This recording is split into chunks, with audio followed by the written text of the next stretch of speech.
Bonjour, je suis Stéphanie Bataille, je suis directrice du Théâtre Antoine, entre autres, et metteuse en scène d'Alex Vizorek.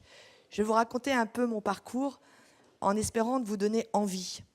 Envie peut s'écrire en un seul mot ou en deux mots, et je trouve qu'à l'heure actuelle, il est important d'avoir les deux à la fois dans sa poche et dans son cœur. Je suis rentrée au Théâtre Antoine il y a 10 ans, quand Jean-Marc Dumontet et Laurent Ruquier ont racheté le théâtre. Et je rêvais de diriger un théâtre, étant moi-même comédienne. J'avais envie de voir comment ça se passe et surtout créer des beaux spectacles. Et quand j'ai demandé à Jean-Marc Dumontet si je pouvais diriger son théâtre, il m'a dit « Ah non, non, vous n'y arriverez jamais ». Alors j'ai adoré. Plus on me dit non, plus j'y vais. Alors je lui ai dit « Ah bon, pourquoi ?» Il me dit « Parce que je vais vous demander des tableaux XL toute la journée ». Alors je dis « C'est vrai, les tableaux plutôt, je les accroche chez moi. Mais les tableaux XL toute la journée, je vois pas vraiment le rapport avec le théâtre. » Il me dit « Bah si, c'est très important parce qu'il faut du rendement et il faut remplir. » Alors déjà, c'est deux mots que je n'aime pas du tout, parce qu'on remplit éventuellement un verre, mais ça s'arrête là. C'est donner surtout de la joie à des spectateurs qui viennent et qui viennent s'éveiller avec des spectacles qui ont du sens, qui peuvent vous faire plaisir, et avec lesquels, après, vous allez pouvoir échanger à l'extérieur de la salle de spectacle. Il m'a dit, je vous donne 3 mois, tellement vous me fatiguez à me harceler. Je ne l'ai pas tellement harcelé, mais enfin, il l'a pris comme ça. Le fait est que ça fait 10 ans que je suis au Théâtre Antoine. Ça n'a pas été simple, parce qu'il y a très peu de femmes, en fin de compte, qui sont directrices de théâtre à Paris. On se demande pourquoi, alors qu'avant, il y en avait davantage. Il y a eu Sarah Bernard, il y a eu Marie-Belle et bien d'autres, Myriam de Colombie, qui nous a quittés il y a quelques mois. Et je me suis dit, je ne lâcherai rien. Donc, j'ai appris toute seule, dans un bureau tout petit. Je ne me plains pas, je ne suis pas du tout esclave, mais je me suis dit, il faut savoir, il faut apprendre. Donc, j'ai appris effectivement les tableaux XL, j'ai appris la GESA, j'ai appris l'URSSAF. Et 24 heures sur 24, j'ai travaillé 7 jours sur 7, quasiment, puisque je dormais au théâtre. Tout ça pour vous dire que j'essayais de trouver des spectacles qui pourraient vous faire plaisir.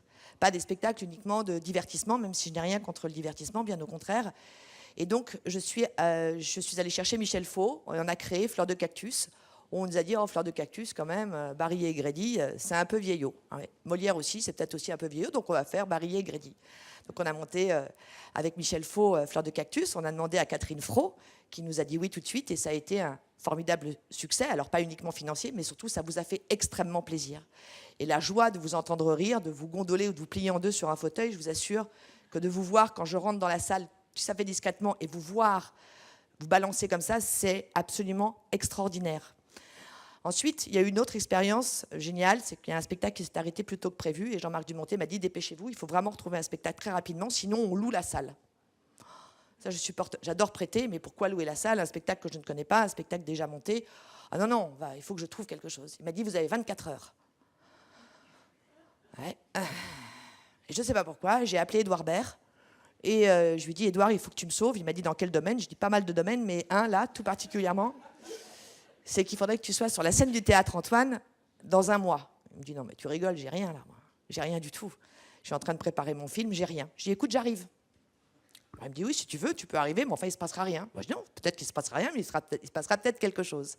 Je vous dis ça dans le sens de, il ne faut jamais lâcher. C'est très important. Donc, pendant une demi-heure, il me parle de lui, il me parle des textes qu'il vient de lire. Mais je lui dis, tu sais, je suis quand même venue parce qu'il y a un spectacle qu'il faut absolument que je propose dans 18 heures, là. Il m'a dit, j'ai rien. Je dis, écoute, viens au Théâtre Antoine et puis on va y penser. Il est venu au Théâtre Antoine, il s'est promené dans les couloirs du Théâtre Antoine, à l'orchestre, puis il est monté sur la scène. Il me dit, écoute, j'ai rien, mais à une seule, je peux te dire oui si tu veux, mais je ne te garantis pas le résultat. Il faudrait que je dorme ici, que tu me fasses à manger, et on va l'écrire. On va demander à Isabelle Nanty, on va demander à des gens avec un dictaphone, je vais enregistrer le spectacle, puis on va le faire comme ça. J'ai dit, ok, super, pourquoi pas? J'ai rien où je peux tout avoir. Je me dis, je vais tout avoir. Et donc, pendant un mois, il dormait là, il se réveillait à 4 h du matin. Tu peux pas me faire un steak? Pas de souci, à 4 h du matin, je fais le steak. La loge de Jouvet, elle était où? Elle était là. Je pourrais dormir là? Il n'y a pas de problème. C'est le téléphone de Jouvet? Oui. Il pourra jouer sur scène? Oui. Donc, j'ai dit oui à tout. C'est tellement magique, le oui. Je vous dirai pourquoi c'est tellement magique, le oui. Alors, je dis oui à tout. Et en revanche, au bout de 2 jours, je lui dis, tu sais, il me faudrait le titre, une affiche et un texte de mise en vente. Il me dit, non, mais attends, moi, je ne parle pas de commercial. Je dis, oui, moi non plus, mais enfin, il faut quand même que je remplisse la salle, quand même, un petit peu, même si je n'aime pas ce mot remplir, puisque je l'ai dit au début, mais il faut quand même qu'il y ait des spectateurs, que les gens soient au courant. Alors, il demande à Poulvord, il revenait d'Afrique, un autoportrait de lui, qui était absolument formidable, que vous avez peut-être dû voir sur les colonnes Maurice, sur un fond rouge. Et on n'a pas de texte, donc on écrit le texte dans la cuisine, parce que j'ai construit une grande cuisine au Théâtre Antoine, parce que je pense que nous sommes ce que nous mangeons. Donc c'est très important pour les techniciens et les comédiens de se retrouver ensemble, plutôt que d'aller manger du KFC ou du McDo. Pardonnez-moi s'il y en a qui travaillent là-bas, mais je pense que c'est important de bien manger, donc je vais faire les courses. Et donc on fait le texte. Et en un mois, on a le spectacle qui naît. On le crée en avril 2019. Et il se joue encore aujourd'hui. Évidemment, il a été arrêté, vous savez pourquoi, à plusieurs reprises. Mais on le reprend et les gens ressortent. Ils sont émerveillés de poésie, de savoir, de partage et de dons. Ça, c'est quand même extraordinaire. Donc, je n'ai pas lâché. Et au départ, Jean-Marc Dumontet m'avait dit « Vous croyez que ça va marcher, Édouard Baird, tout seul ?» Je ne m'étais pas posé la question. Oui, je pense que oui, ça va marcher. Et donc, ça a très bien marché.